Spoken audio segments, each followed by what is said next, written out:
Hi friends, நாங்கள் Deepavali purchase கிளம்பிட்டோம். நீங்கள் எல்லாம் கிளம்பிட்டீங்க. எங்களுக்கு என்ன தீபாவளின்னு கேட்காதீங்க. அம்மாக்காக எப்பவுமே துணி எடுக்க நான் கூட போவேன்.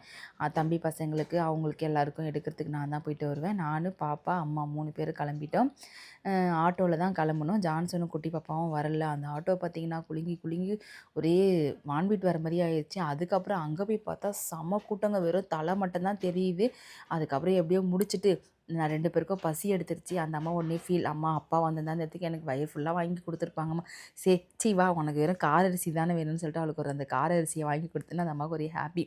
அந்த அம்மா சாப்பிட்டுக்கிட்டே வந்தாங்க. எனக்கு ஒரு சுண்டல். எங்கள் அம்மாவுக்கு வேணுமான்னு கேட்டேன். எங்கள் அம்மா எனக்கு எதுவும் வேணாம், நான் டிஃபன் சாப்பிட போகிறேன்னு சொன்னாங்க. சரி வாங்கன்னு சொல்லிவிட்டு அப்படியே நேராக டிஃபன் கடைக்கு போனோங்க. எங்களுக்கு ஒரு பரோட்டாவை ஆர்டர் பண்ணோம். பரோட்டா பார்த்திங்கன்னா 80 ரூபாங்க. கேட்டோடனே எனக்கு ஷாக் ஆகிடுச்சு. எனக்கு வேண்டான்னு சொல்லிட்டேன்.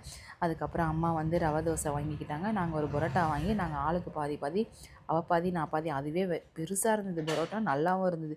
பாதி பாதி சாப்பிட்டுட்டு அப்படியே அங்கேருந்து கிளம்பிட்டோம். யார் யாரெல்லாம் தீபாவளி பர்ச்சேஸ் முடிச்சிட்டேன்றதை கமெண்ட்டில் சொல்லுங்கள். பாய்.